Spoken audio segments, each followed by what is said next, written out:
you've generated over 1 billion views and all that stuff. So I kind of took over the brand at the beginning of 2025, and originally it had 3,000 followers. Now we're, I think, at 110,000 in the course of like a little over like 12 to 15 months, which has been incredible, and it's been really really cool. And to preface all of this as well, social strategy is constantly changing.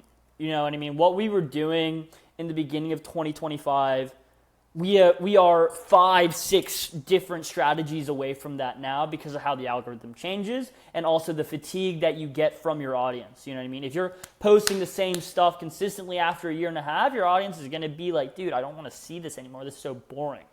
But so for us, it's very much operated in pillars.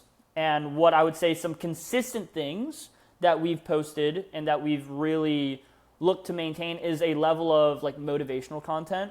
And so finding inspirational clips of maybe a podcast clip where someone's talking about having to push through or the importance of community, and really buying into some of the aspirational or some of the pain points that our audience experiences and making content around that. You know what I mean? Like every entrepreneur to a certain degree is deeply aspirational. They're deeply ambitious. You know what I mean? Every entrepreneur is like, oh, well, dude, I want to exit, or I want to make millions of dollars, or I want to have my Euro summer. And so we understand our audience to a certain level and make content that they resonate with on an aspirational level and on a motivational level. I'd say that's been a big thing.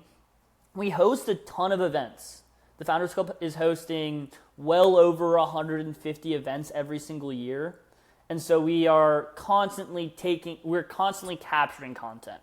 so that's a good loop, right? Which is having those in-person events and use that as like a content flywheel to grow the brand.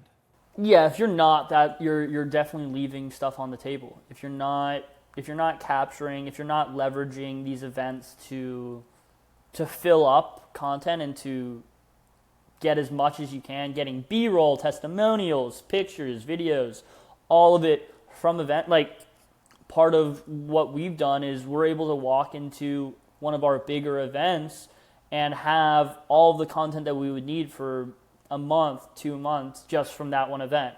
And so that gives you a place of abundance in terms of what you want to create, how you want to do it. And that's been incredibly, incredibly helpful for us, is utilizing in-person events for our content.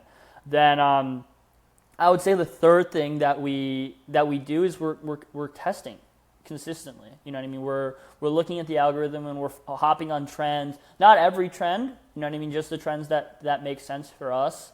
But yeah, I would say that's kind of the two big parts of what we've done is we've really dialed in on talking to the emotional side and talking to our audience on like what they resonate with on a pain versus as well as like a pleasure side, and really highlighting the in-person element to our communities, because there's hundreds of online communities. There's hundreds of Slack channels and Discords where people can talk about business, but the benefit and the value of having something in person is different, you know, and it's definitely a differentiator. Yeah.